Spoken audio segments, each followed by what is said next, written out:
Com a devida vênia, senhores do júri, é por isso que todos estamos aqui neste tribunal para descobrirmos o que aconteceu com Carlos. Porque as provas vão mostrar que em 14 de abril de 2024, este réu, Kevin Lacey, que o assassinou, ele atirou nele 2 vezes, uma no torso e outra bem no meio do rosto de Carlos. Esta é uma foto de Carlos. Este foi um dia muito melhor para ele do que 14 de abril de 2024. Antes de falarmos sobre os fatos deste caso, é importante te contar um pouco sobre quem Carlos era em vida antes do ocorrido trágico. Carlos morava em um apartamento na 1512 East North Street, aqui em Waukesha, a poucos passos deste tribunal, logo ali descendo a ladeira. Talvez alguns de vocês tenham passado de carro por esses apartamentos ao virem ao tribunal hoje cedo. Carlos tinha apenas 55 anos no dia em que foi assassinado. Ele tinha objetivos na vida. Ele estava planejando abrir o próprio negócio e era muito, muito próximo de sua filha, Talisa. Na verdade, ele e Talisa gostavam de ir a diferentes restaurantes juntos. Eles gostavam de ir a diferentes restaurantes mexicanos. Eles gostavam de experimentar chips e salsa de cada restaurante mexicano que iam, e era assim que decidiam se o restaurante era bom ou não. Na época do incidente, o relacionamento de Carlos com sua filha estava melhor do que nunca, antes de ele ser tragicamente levado. 14 de abril de 2024 é o dia que as evidências neste caso vão mostrar quando esse homicídio aconteceu. O que vocês vão ouvir é que naquela manhã, as evidências mostrarão que Carlos se levantou e foi a uma loja de ferragens, onde fez uma compra. Sabemos disso porque imagens de vigilância o flagraram nessa loja de ferragens. Os extratos bancários mostram que ele fez uma compra em 14 de abril de 2024. Também sabemos que depois de finalizar a compra na loja de ferragens, ele voltou para o apartamento dele. E sabemos disso porque havia uma gerente do prédio, o nome dela é Glenda Rose, e vocês vão ouvir o depoimento dela logo no início deste caso. Ela será uma das nossas primeiras testemunhas. Ela realmente viu Carlos na garagem do prédio cortando madeira e chegou a cumprimentá-lo. Então sabemos que ele voltou da loja de materiais de construção para o prédio onde morava. Infelizmente, depois que Glenda viu Carlos na garagem, Carlos nunca mais foi visto com vida. E apesar de muitos familiares, incluindo Talisa, sua filha, tentarem descobrir onde ele estava, ninguém teve notícias dele.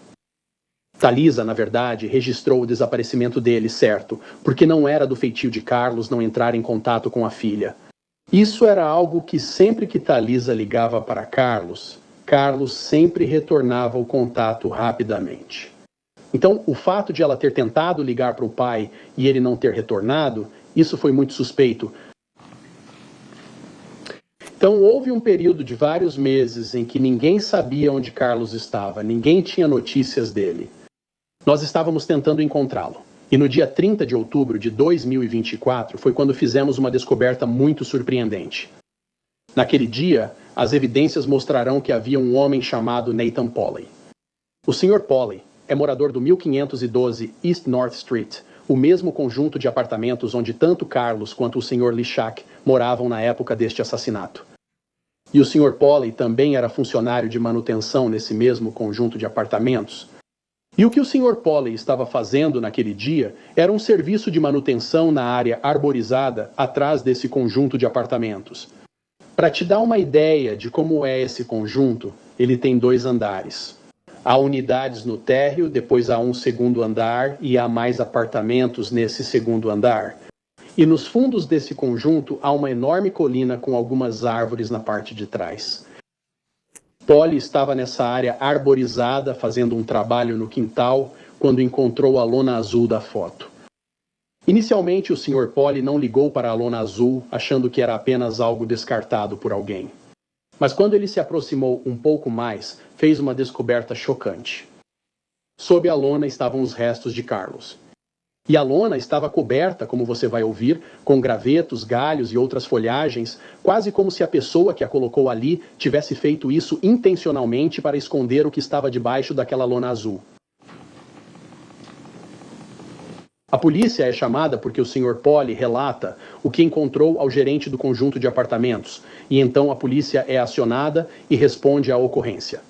E, por fim, Carlos é identificado como o indivíduo cujos restos mortais foram encontrados debaixo daquela lona porque os registros dentários conseguiram identificá-lo positivamente. A autópsia dele foi realizada em 1º de novembro. Haverá um médico legista que também vai testemunhar neste caso para vocês. A médica legista vai dizer para vocês que encontrou traumas associados a Carlos, que encontrou um projétil de arma de fogo que estava preso ao couro cabeludo de Carlos. Havia ferimentos de entrada e saída, e que um segundo projétil foi encontrado também sob a região do torso de Carlos, e que ele tinha uma lesão nas vértebras inferiores, compatível com um ferimento de bala também. Considerando o tempo que Carlos ficou desaparecido, de abril a outubro, o corpo dele estava em um estado de decomposição muito avançado. Infelizmente, teremos que mostrar algumas fotos disso, pois foi o que aconteceu neste caso. Então agora temos esse homicídio, temos esse corpo na floresta, e a polícia de Waukesha agora está envolvida e está investigando isso. E eles estão em desvantagem, sabe? É o que você vai ouvir por causa do tempo que se passou entre o desaparecimento de Carlos e quando ele foi finalmente encontrado. Então a polícia está realmente em desvantagem aqui. Eles precisam correr para realmente encontrar provas, seguir pistas e garantir que estão identificando a pessoa responsável por isso. Eles iniciam a investigação, entrevistam moradores do condomínio e fazem uma varredura na área. Para ser sincero, por um tempo as coisas não iam bem. Eles estavam tendo alguma dificuldade para descobrir quem fez isso, quais eram as circunstâncias em torno disso. Eles sabiam que era um homicídio, mas não sabiam quem realmente era o responsável por isso. O que você vai ouvir é que eles tiveram um enorme golpe de sorte. E esse golpe de sorte veio na forma de um senhor chamado Anthony Lefevre. E para o registro do tribunal, isso se soletra Lefebvre. Anthony, como você vai ouvir, também era morador desse complexo de apartamentos em particular. E Anthony tinha uma câmera de trilha. E Anthony tinha recebido permissão do complexo de apartamentos para construir uma horta na área arborizada atrás do complexo. E para acompanhar essa horta que ele estava construindo e mostrar o progresso para os familiares, Anthony também instalou uma câmera de trilha com a permissão do complexo de apartamentos. E as imagens da câmera datavam desde 29 de abril de 2024. Poucas semanas após o desaparecimento de Carlos, as evidências indicarão que ele foi assassinado nesse dia. A polícia chegou, viu a câmera de trilha e pediu para ver as imagens para checar se havia alguém registrado. Anthony colaborou bastante. Ele entregou as imagens à polícia, como ouvirão, e os investigadores analisaram tudo. E o que eles encontraram naquela câmera de trilha foi o réu, Sr. Lishak, andando pela área onde os restos mortais de Carlos foram encontrados em horários muito estranhos da noite. Viram o réu carregando um saco de lixo branco.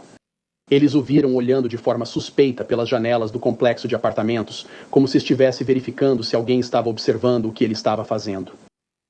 Ele aparece em uma gravação que vocês verão na apresentação de provas do Estado. Ele usava botas. Em determinado momento, ele foi visto chutando algo de suas botas depois de ter sido visto andando na área onde o corpo de Carlos foi encontrado. E ele também estava carregando algum tipo de ferramenta. Não sabemos exatamente que ferramenta era por causa da qualidade das imagens do vídeo, mas ele com certeza estava carregando uma ferramenta também. Então a polícia agora começa a investigar o Sr. Lishak, porque você sabe, isso é suspeito, certo? E estamos tentando descobrir se esse é o indivíduo responsável por assassinar Carlos. E assim que eles começam a investigar o Sr. Lishak, eles fazem muitas descobertas chocantes e incriminadoras com base nas evidências. Então, o que o detetive Stern e eu fizemos na semana passada, em preparação para este caso, foi sentar juntos e destacar, juntos, uma lista do que achamos que serão as evidências mais convincentes que vocês vão ouvir. Nem todas as evidências serão apresentadas, mas acreditamos que estas são as provas mais convincentes e que indicam a culpa do Sr. Lishak neste caso. A primeira evidência encontrada pela polícia foi um bilhete. Depois, conseguiram um mandado. Obtiveram um mandado para revistar o apartamento do Sr. Lishak e investigar suspeitas de envolvimento no homicídio. O que eles encontraram, e você ouvirá mais sobre isso durante a apresentação dos depoimentos pelo Estado, foram vários documentos escritos à mão com várias operações, entre aspas, listadas neles. Um desses papéis, e você também pode vê-lo retratado nesta foto aqui, continha informações sobre uma operação chamada Operação Slop Shop. Isso aparecerá no topo da prova também. Especificamente no que diz respeito à Operação Slop Shop, o papel encontrado no apartamento do réu, onde ele mora sozinho, sem colega de quarto. Especificamente cita Carlos como uma, abre aspas, ameaça. Havia também um outro pedaço de papel descrevendo outra operação. Esse pedaço de papel em particular indicava que a operação Slop Shop havia sido concluída e que as ameaças daquele primeiro local haviam sido, abre aspas, neutralizadas. Também foram encontrados outros pedaços de papel no apartamento de Carlos, no apartamento do réu, Sr. Lichak. Havia várias outras operações listadas com muitos outros indivíduos. O importante é que esses indivíduos, sobre os quais vocês vão ouvir, tinham conexões com o Sr. Lichak. Se a ideia é que ele não escreveu o bilhete, vocês ouvirão que muitos citados nesses bilhetes tinham ligação com ele. E então, quando a polícia estava cumprindo o mandado contra o Sr. Lichak, no apartamento do Sr. Lichak também, nem sempre você tem aqueles momentos de Perry Mason, sabe? No meio de um julgamento. Mas neste caso, nós realmente tivemos um deles. Quando a polícia cumpriu o mandado, o Sr. Lichak recebeu uma cópia de cortesia do mandado de busca para seu apartamento. No condado de Waukesha, evitamos incluir nomes de vítimas em documentos judiciais para preservar sua privacidade. Queremos garantir que não estamos expondo, sem saber, o nome ou informações delas ao público para protegê-las. Então, o mandado de busca que foi entregue ao Sr. Lichak só mencionava a vítima A. Era só isso que dizia, vítima A. No entanto, vocês vão ouvir que quando o Sr. Lichak recebeu uma cópia desse mandado e olhou para ele, ele exclamou, Carlos Maldonado? Eu não tive nada a ver com isso. Naquele momento, nós ainda não tínhamos divulgado publicamente o fato de que o corpo que havíamos localizado era o do Sr. Maldonado no terreno da 1512 East North Street. As provas vão mostrar que só o assassino saberia que o Sr. Maldonado era o indivíduo que estava naquele local quando o Sr. Lichak fez aquela declaração. Outra informação convincente que encontramos neste caso foi uma unidade de armazenamento. Agora, durante essa investigação, a polícia analisou várias coisas diferentes relacionadas ao réu. Nós analisamos o histórico de compras dele. Nós analisamos como ele estava gastando o dinheiro para ver se havia algo suspeito também do ponto de vista investigativo. O Sr. Lichak tinha um orçamento muito apertado, como vimos ao analisar seus registros bancários. Ele vivia de SSI. No entanto, as evidências vão mostrar que em 1º de novembro de 2024, apenas 3 dias depois de termos descoberto os restos mortais de Carlos no complexo de apartamentos, lembre-se, ele foi encontrado em 30 de outubro. Então, apenas 3 dias depois, o que descobrimos é que o réu dirigiu até a região de Fox Cities. Ele foi até a região de Kimberly e aproveitou uma promoção de 1 mês grátis para alugar um box de armazenamento em Kimberly, Wisconsin. Sabemos que no dia 1º de novembro, pelo que encontramos no celular dele, ele passou horas procurando por boxes de armazenamento aqui no condado de Waukesha. Sabemos que ele tinha o orçamento apertado e reservava cerca de $50 para gasolina. Essa viagem ida e volta de Kimberly até o condado de Waukesha teria estourado completamente o orçamento dele de gasolina. Mesmo assim, tudo bem. Sabemos que ele foi até Kimberly e vocês também vão ouvir os representantes da U-Haul e ele alugou aquele box de armazenamento. Mas ele não manteve por muito tempo, porque 1 mês depois, após o mês grátis ter expirado, e vocês vão ouvir provas sobre isso também, o réu é visto nas imagens de vigilância voltando ao depósito da U-Haul e encerrando aquele box da U-Haul que ele havia alugado. Vocês ouvirão novamente o depoimento de um funcionário que o ajudou nesse processo, relatando que o réu estava com pressa e queria sair dali rapidamente. E ele também esvaziou completamente aquele box de armazenamento. E então ele voltou para o condado de Waukesha. O que ele não sabia naquela época era que a polícia havia conseguido um mandado de rastreamento por GPS para o carro dele. Quando ele deixou o condado de Waukesha e foi para as Fox Cities, a polícia o seguiu para monitorar suas ações. E então, o que eles acabaram fazendo foi abordar ele e apreender o veículo que ele estava dirigindo, levando-o do condado de Otsego até o condado de Waukesha. E então eles encontraram o santo graal das provas. As provas vão mostrar no veículo do réu. Após obterem um mandado de busca, encontraram no porta-malas do veículo dele.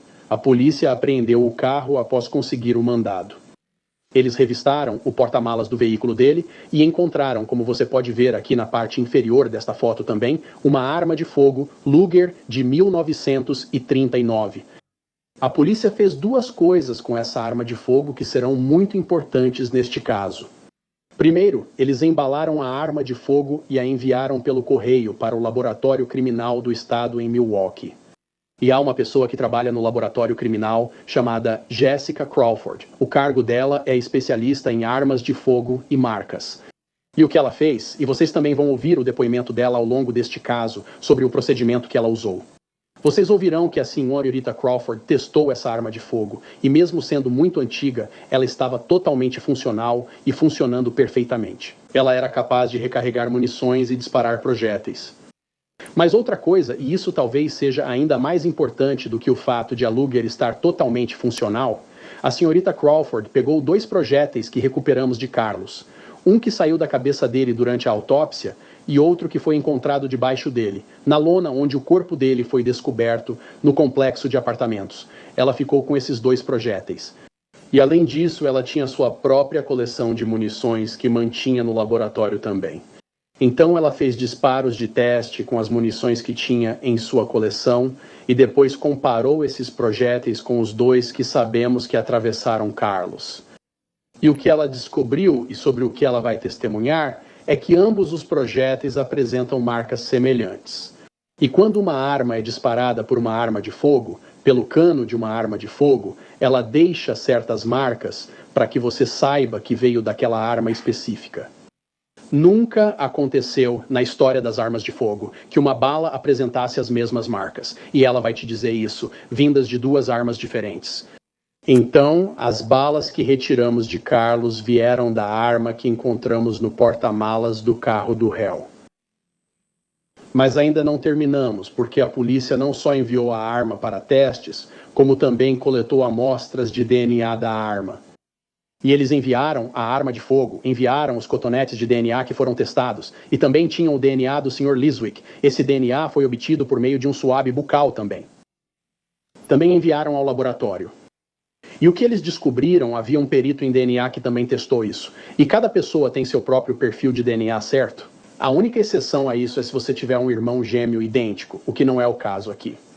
O perfil de DNA do Sr. Liswick foi encontrado naquela arma do crime que estava em seu caminhão ou estava em seu veículo, me desculpe. E o que vocês vão ouvir é que era um perfil de DNA de fonte única, não uma mistura onde várias pessoas contribuem para esse perfil, mas sim um perfil de DNA de fonte única.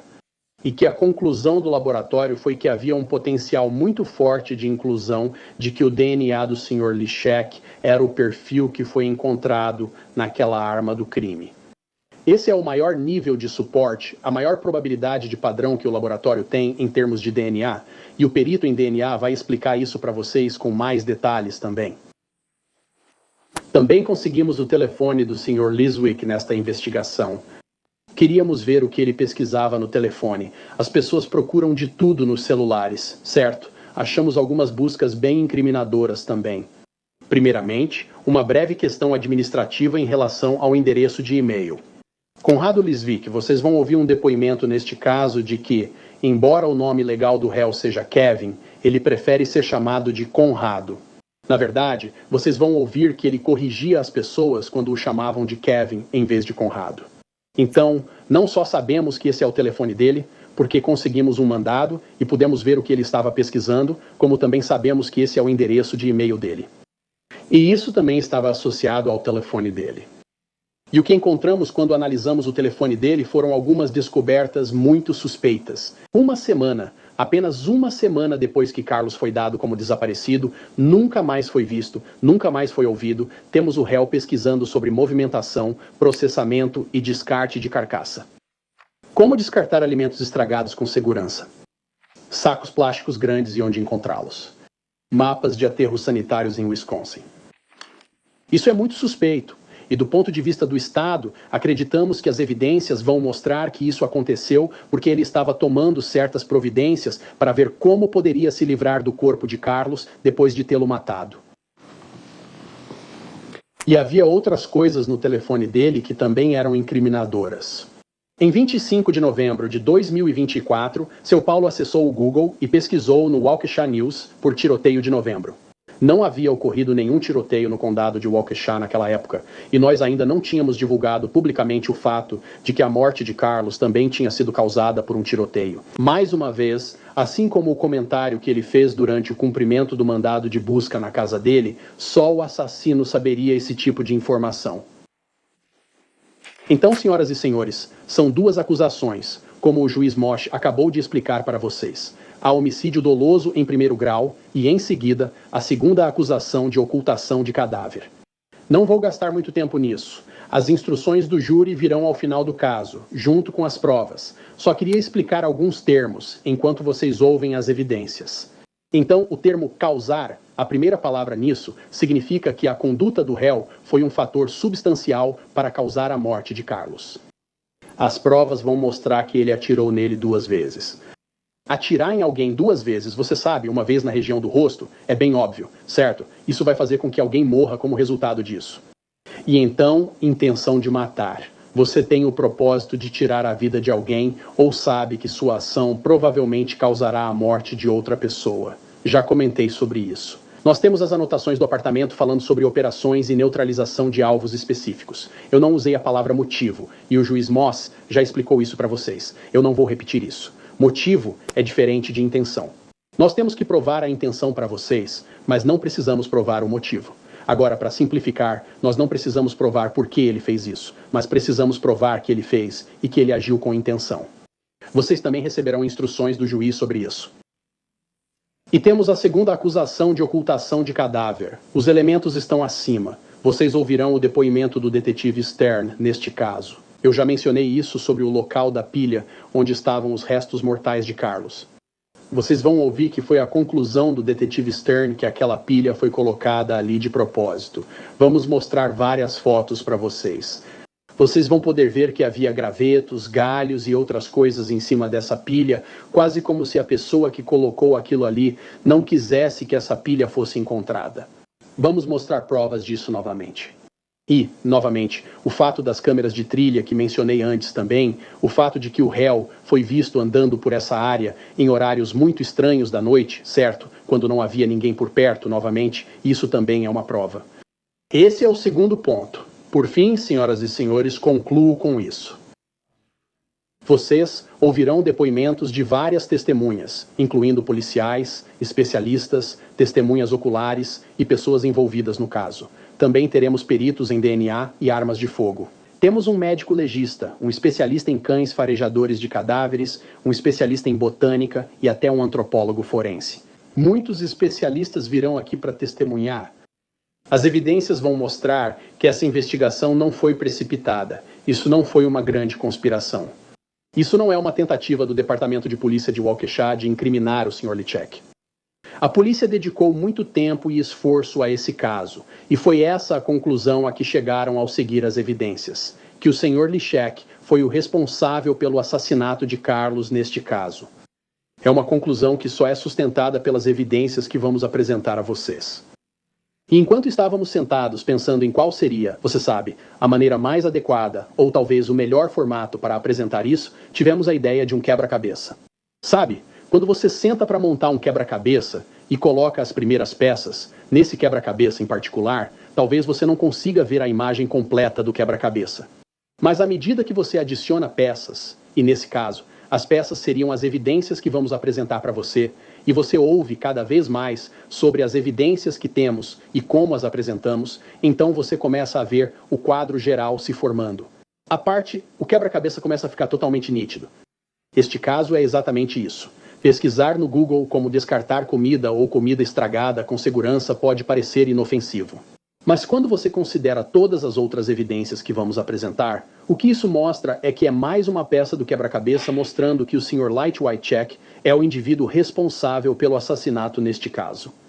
E então, vou deixar vocês com isso. Quando vocês tiverem ouvido todas essas evidências e tivermos a oportunidade de falar com vocês no encerramento, e vamos vir até vocês e pedir que considerem o Sr. Lychek culpado das 2 acusações graves neste caso, quero que vocês tenham em mente todas as provas que vamos apresentar.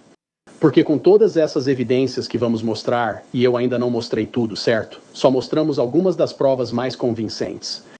Para que todas essas provas sejam verdadeiras e o Sr. Litchek não seja o responsável pelo assassinato de Carlos, ele teria que ser o homem mais azarado do mundo. Muito obrigado, senhoras e senhores.